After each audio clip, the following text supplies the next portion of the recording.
Bonjour les étincelles de lumière, je voulais vous faire une vidéo spéciale fin de l'année, juste pour vous remercier d'avoir passé cette année avec moi. Il y en a beaucoup qui se sont éveillés cette année. Cette année, c'était le début du grand réveil, hein. Et je suis très heureuse de pouvoir accomplir cette mission et je suis très heureuse de m'être fait autant d'amis, autant de belles âmes qui sont entrées dans ma vie, qui ont connecté avec moi et je ressens vraiment cette union, cet amour, comme si nous formions une seule et même famille. Donc je voulais vous remercier d'avoir passé cette année avec moi et puis de m'avoir accompagnée.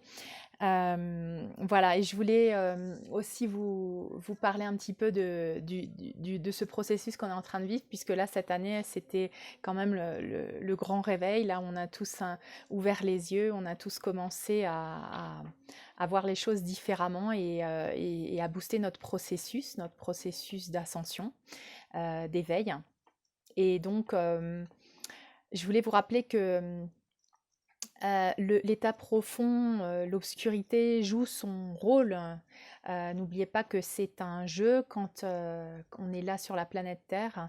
Bien sûr, il y a la dualité et elle est nécessaire parce que sans le contraste de l'obscurité, on ne pourrait pas se rendre compte de la lumière. Et donc, c'est notre processus à nous. On a choisi de vivre ça. On n'est pas des victimes. On est là pour vivre le jeu à fond. Donc voilà, je voulais vous inviter à aller vers 2021 avec beaucoup de joie, avec beaucoup de gratitude et avec beaucoup de courage aussi, parce que je pense que là, en 2021, vu qu'on s'est préparé en 2020, on a commencé à nettoyer, à purger, à purifier, à reconnecter avec notre essence. Et bien là, en 2021, ça va continuer et puis ça va se renforcer. On va nous demander je pense, de mettre plus en action ces choses-là qu'on a travaillées intérieurement. Donc ça peut se manifester de différentes manières chez chacun en fait, hein. Ça ne veut pas dire que tout le monde va devoir passer à l'action, mais je ressens que là, ça va être 2021, ça va être plus dans l'action que ce qu'était 2020. Et donc, vous vous souvenez que, bien sûr, ces polarités du bien, du mal, de l'ombre, de la lumière, viennent là pour que nous puissions mettre en action notre souveraineté. Parce que si c'est la fin de ce système de domination, de manipulation et de contrôle, d'esclavage, c'est quoi le contraire? C'est la souveraineté. Et c'est mettre en action ma souveraineté. Donc c'est déjà ressentir ma vérité, parler ma vérité et mettre en action ma vérité. Donc ça va être très intéressant. Chacun de vous va le vivre d'une manière. Et puis, je voulais vous parler un petit peu mon processus personnel pour que vous puissiez aussi avoir des exemples concrets. Donc le processus d'ascension, c'est pas quelque chose qui se fait toujours avec voilà, très légèrement, hein. Il y a des épreuves qui viennent à nous, comme je vous disais, il y a des zones d'ombre qui remontent pour qu'on puisse les accueillir et qu'on puisse cette fois changer la manière dont nous avions réagi peut-être dans le passé. Donc moi, dans mon cas, par exemple, je travaille beaucoup les abus, les limites, le discernement, euh, parce que dans cette vie et dans d'autres vies, j'ai eu tendance à être dans le rôle de la victime et la victime, elle n'a pas de discernement, elle a été habituée aux abus, elle a été habituée à donner son pouvoir. Donc forcément, quand on commence à travailler sur ça, reprendre sa souveraineté, il y a des étapes, il y a des niveaux. C'est un peu comme un jeu vidéo, donc tu passes des étapes et des niveaux. Il ne faut pas te dire que, donc là par exemple dans ma vie, est revenue une épreuve avec quelqu'un qui est dans ma vie, qui est quelqu'un qui est de confiance, hein, une personne c'est une amie que j'ai depuis longtemps. Et en fait, voilà, je savais que cette amie, elle avait déjà elle me rappelait des petites choses du passé, et elle avait tendance toujours à pousser, je veux dire, le bouchon un peu plus loin. Et c'était pour moi toujours une manière de se dire, attends, jusqu'à où je vais céder, jusqu'à où je vais céder, parce que j'ai encore ce programme de, voilà, oui, il faut avoir de la compassion pour la personne et tout ça, et de faire passer la personne avant moi. Donc, ce qui s'est passé là, c'est que cette personne, elle est venue et elle a eu une réaction exagérée, elle a eu une réaction abusive envers moi. Et là, cette fois, je n'ai pas réagi de la manière que j'aurais réagi dans le passé. Bien sûr, j'ai de la compassion pour cette personne, mais j'ai surtout d'abord de la compassion pour moi. Et comme on est en train de reprendre notre souveraineté, si cette expérience arrive dans ma vie, donc je me suis dit, mais qu'est-ce qui se passe? Pourquoi ça s'arrive dans ma vie? Qu'est-ce que j'ai fait? Donc j'ai appliqué ce que je vous dis de faire l'oponopono, c'est-à-dire si moi un jour j'ai abusé quelqu'un, j'ai parlé mal à quelqu'un, je me suis énervée, j'étais violente envers quelqu'un, je demande pardon. Donc déjà, je l'ai incarné en tant que propre et je me pardonne. Et ensuite, il y a l'autre côté, il n'y a pas que oui, c'est moi qui l'ai fait, donc ça me revient dans la face. C'est aussi, attention, j'ai aussi à apprendre à poser des limites parce que c'est bien beau de pardonner, d'avoir de la compassion parce que cette personne me fait ça parce qu'un jour, moi, je l'ai fait à quelqu'un d'autre. Mais j'ai aussi l'autre côté de la monnaie qui est, ben, moi, j'ai tendance à attirer des personnes qui abusent, donc je dois poser des limites. Donc j'ai compris, j'ai fait le travail des deux côtés, c'est-à-dire que voilà, je me demande pardon si jamais moi un jour j'ai eu ce genre d'attitude envers quelqu'un, et aussi je comprends qu'il faut que je pose mes limites là et que j'ai pas forcément envie d'avoir une personne ben, comme ça dans ma vie. Donc j'ai décidé de prendre la distance avec cet ami parce que je sens que ce n'est pas bon pour moi. Et j'ai fait la paix avec moi-même et avec cette voix qui me dit ah mais t'es méchante, ah mais tu devrais la comprendre et tout ça. Mais je la comprends et j'ai de la compassion, mais je dois aussi me comprendre moi. Donc je peux pas tout le temps me mettre dans un état de danger, on va dire, parce que cette personne, elle est quand même assez instable. Il faut quand même que je donne beaucoup de moi. Il faut quand même que je sois très à l'écoute. Et il y a pas forcément le retour non plus, puisque c'est toujours plus moi qui donne, par exemple, parce que j'ai cette tendance à beaucoup donner. Donc là, j'ai dû réviser plusieurs choses et j'ai dû prendre une décision. Et donc, j'ai pris cette décision en accord avec mon cœur, avec ce qui est bon pour l'enfant intérieur, la petite Stéphanie. Qu'est-ce que je lui dirais? Je lui dirais non, vas-y, bon, faut la comprendre et tout, toi, c'est pas grave, tu sais gérer. Ou je lui dirais non, tu sais quoi, si t'as pas envie de la voir, tu la vois pas et t'es pas obligé. Et voilà, et c'est tout, et t'as pas besoin de te justifier. C'est ton droit, tu as le droit de choisir. Et donc, je pense que dire non, c'est très important et ça va être très très important là dans l'année à venir, hein, de poser vos limites, de reprendre votre souveraineté, de prendre des décisions, que ça soit au travail, avec des relations. Voilà, ça va être décisif, je pense, parce que prendre position aujourd'hui, reprendre notre souveraineté en action, ça veut pas que dire voilà, ça veut pas que dire parce que je suis dans la spiritualité que j'observe tout et je laisse tout faire. Ben non, si je veux changer le monde, il faut quand même que je me lève et que je dise non, quoi. Et que j'arrête de faire les mêmes choses qu'avant. Et que j'arrête de tolérer les choses qu'avant je tolérais parce que jusqu'où est l'abus? L'abus, il a des pourcentages.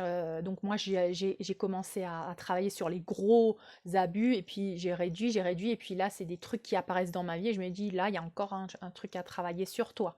Donc j'utilise tout pour travailler sur moi, mais aussi pour prendre des décisions afin que ma vie soit, que j'ai la paix. Parce que ma paix n'a pas de prix et je ne peux pas sacrifier ma paix. Et je suis obligée de travailler pour ma paix. Parce que si je suis en paix, je peux beaucoup mieux faire ce processus d'ascension, beaucoup mieux aider les autres et offrir cette lumière euh, au monde.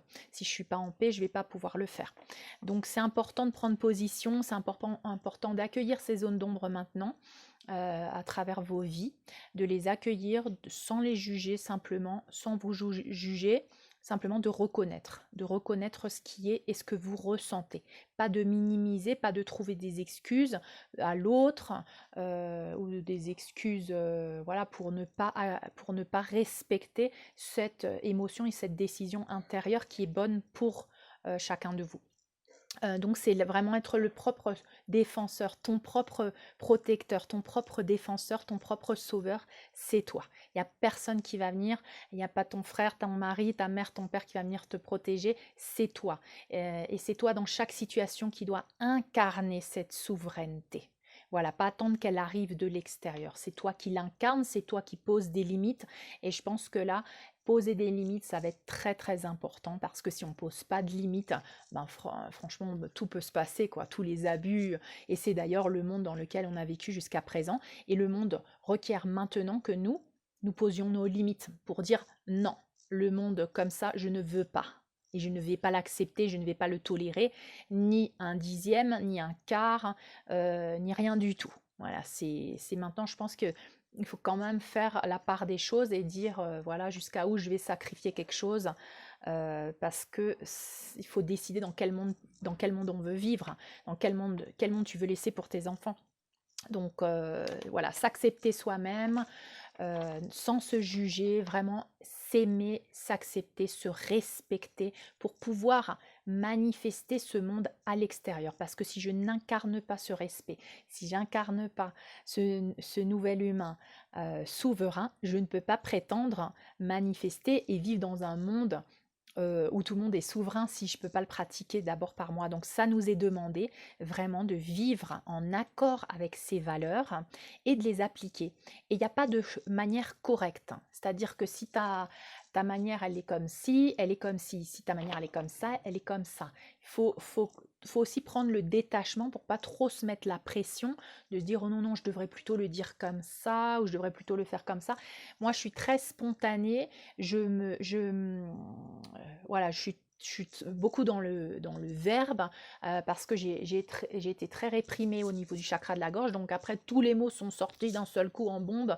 Mais je comprends parce que quand tu réprimes quelque chose, après, ça, forcément, ça sort beaucoup plus vite ou avec beaucoup plus de spontanéité. Et c'est très bien parce qu'avant, je réfléchissais trop. Avant, j'étais trop dans le mais l'autre. Est-ce qu'il va aimer si je dis ça? Est-ce qu'il va aimer si je fais ça? Est-ce que voilà. Donc non, maintenant, je suis plus dans la spontanéité et je suis plus dans l'acceptation et l'amour de moi. Il n'y a pas une manière correcte. Tu vas peut-être passer d'un extrême à un autre, c'est pas grave. C'est pas grave. Sache que tous les gens qui sont autour de toi et qui reçoivent ton énergie ou qui sont là parce que ils sont devant toi quand tu réagis, sache qu'ils ont demandé à être là. C'est un contrat d'âme. Donc tu dois pas te sentir mal pour être qui tu es. Voilà, donc jouer le jeu de cette dualité, il nous est demandé de jouer ce jeu. Hein. L'obscurité, elle vient là pour voir, elle pousse le bouchon encore un peu plus loin pour voir jusqu'à où tu vas dire oui. Donc c'est à toi maintenant de prendre ton courage à deux mains. Je suis un être souverain, je me respecte et je m'aime tel que je suis et je pose ma limite. Et il n'y a personne qui peut me dire ah oui mais tu devrais faire ci parce que c'est relatif qu'à toi. C'est que par rapport à ton ressenti. Il n'y a personne qui peut te dire oui moi je ferai ci, je ferai ça parce que il peut te le dire mais ce n'est pas, je veux dire c'est quelque chose qui doit venir de ton intérieur. Tu peux pas écouter, par exemple, ce que ferait ta voisine dans la même situation parce qu'elle n'est pas toi, tu n'es pas elle, elle n'a pas vécu les mêmes choses, elle ne travaille pas les mêmes choses. Donc, moi, je dirais vraiment rester connecté à vous et sortez de votre zone de confort et allez encore plus loin dans le respect de vous, allez encore plus loin dans l'amour propre et vraiment faites le nettoyage en vous, dans vos croyances, dans vos programmations et faites le nettoyage aussi dans ce qui vient à l'extérieur, ça vient pour que vous l'accueilliez, que vous puissiez vous dire ah voilà, là il y a quelque chose à travailler. Donc vous l'accueillez et puis soyez en accord, impeccable, essayez d'être impeccable dans ce que vous ressentez. Je ressens ma vérité, j'exprime ma vérité et j'agis conformément à ma vérité. Donc essayez de devenir de plus en plus impeccable par rapport à ça, de ne pas vous juger, de ne pas vous comparer. Donc voilà, c'est ça qui va manifester la nouvelle terre, c'est comme ça qu'on va la manifester en étant authentique, c'est l'authenticité. Et c'est surtout pas suivre un modèle. Et le modèle, ça serait juste l'authenticité. Mais l'authenticité, elle est différente à chacun, puisque chacun est authentique d'une autre manière. Donc on ne peut pas suivre un modèle, on ne peut pas suivre des règles. La seule chose qu'on peut faire, c'est être authentique, c'est être vrai, c'est dire notre vérité, c'est pas nous juger et c'est être en accord avec ce que l'on ressent et pas avec ce que l'idée qu'on a de ce qu'on devrait ressentir. Donc j'espère que vous me suivez. Donc voilà, et il n'y a pas de manière correcte, hein, comme je vous disais, c'est à chacun de le vivre et de s'aimer, de s'accepter comme il le fait lui. Voilà. Tout est parfait, tout fait partie du plan. Donc ne vous mettez pas la pression et soyez vraiment ayez beaucoup de compassion avec vous-même, avec votre processus, avec la manière dont vous le passez, dont vous le vivez.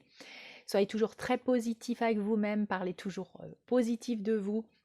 Et puis accueillez tout ça comme une opportunité d'encore plus évoluer. Quand il y a quelque chose qui vient, ah voilà, je vais continuer de travailler. Là, c'est encore une couche à l'oignon. Ça y est, je suis prêt, je vais le faire. Et puis ça, c'est donc pour apprendre mes leçons, c'est pour évoluer, c'est pour ascensionner. Je suis prêt, je suis un guerrier, je suis un être souverain. Et voilà, et c'est comme ça que tu vas continuer à manifester la nouvelle terre en faisant ton travail personnel et aussi continuer de visualiser la nouvelle terre, le monde que vous souhaitez manifester parce que là, c'est ça, c'est en simultané, c'est-à-dire on nettoie les trucs lourds et en simultané, on visualise nos rêves en grand, hein, visualise la meilleure version de toi-même, visualise le monde mais magique que tu veux vivre, visualise ce que tu ferais une fois que si tu avais l'abondance infinie, tu vois, vis-le vraiment au moment présent dans tes rêves, à travers ton esprit, parce que c'est ça que tu vas attirer à toi. Donc voilà, je voulais vous souhaiter une merveilleuse année 2021, pleine de libération, pleine d'introspection, pleine d'amour, pleine d'abondance, que vous commenciez déjà à le vivre en vous, dans ce monde que vous êtes en train de créer, ici, dans votre esprit, parce que ça commence dans l'esprit. C'est l'énergie qui crée la matière, n'oubliez pas. D'accord? C'est votre esprit qui crée la réalité. Donc commencez à le vivre. Et je vous souhaite donc cette très merveilleuse, magique année 2021. Nous serons encore ensemble dans cette année 2021. Soyez sûrs que vous êtes aimés, que vous êtes acceptés tels que vous êtes. Hein. Vous êtes des étincelles de lumière. On est tous un et on est tous ensemble dans ce merveilleux voyage. Je vous embrasse et je vous souhaite une merveilleuse année. À bientôt.